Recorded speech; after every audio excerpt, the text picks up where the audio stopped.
విజయవాడలో అంతర్జాతీయ ఆదివాసీ దినోత్సవ వేడుకలు వైభవంగా జరిగాయి. ఆదివాసీలతో కలిసి థిన్సా నృత్యం చేసిన సీఎం చంద్రబాబు గిరిజనులకు న్యాయం చేస్తామని హామీ ఇచ్చారు. తిరుగు పయనంలో ప్రకాశం బరాజ్పై ఆగి వరద నీటిని పరిశీలించారు సీఎం.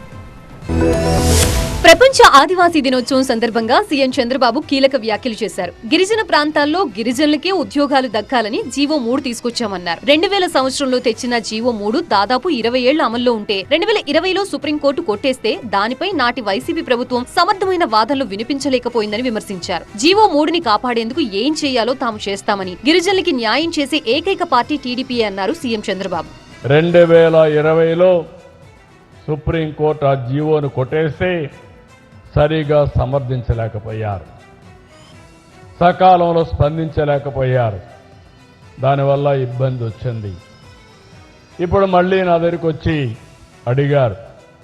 నేను ఒకటే చెప్తున్నాను, ఇది చేయవలసిన బాధ్యత ఉంది.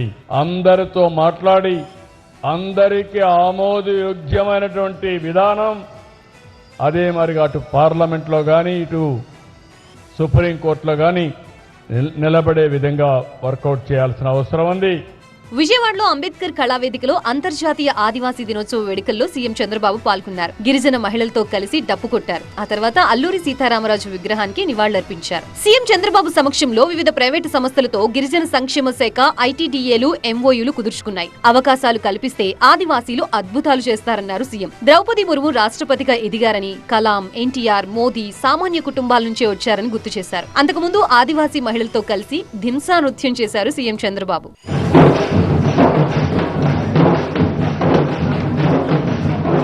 విజయవాడలో ప్రపంచ ఆదివాసీ దినోత్సవంలో పాల్గొని తిరిగొస్తూ ప్రకాశం బ్యారేజీపై కాన్వాయ్ని ఆపారు చంద్రబాబు. ప్రకాశం బరాజ్ దగ్గర కలకలలాడుతున్న గోదావరి నీటిని పరిశీలించారు. పట్టిసీమ నుంచి కృష్ణానదికి గోదావరి నీటిని తరలించి కృష్ణా డెల్టా ఇబ్బందులు తీర్చామన్నారు సీఎం. ప్రభుత్వం ముందు చూపుతో కృష్ణాలో ప్రవాహం లేకపోయినా గోదావరి నీటితో ప్రకాశం బ్యారేజ్ నిండుగా కనిపిస్తోందని చంద్రబాబు తెలిపారు. కృష్ణా ఆయకట్టు రైతాంగాన్ని ఇబ్బందులు లేకుండా చూస్తామని భరోసా ఇచ్చారు.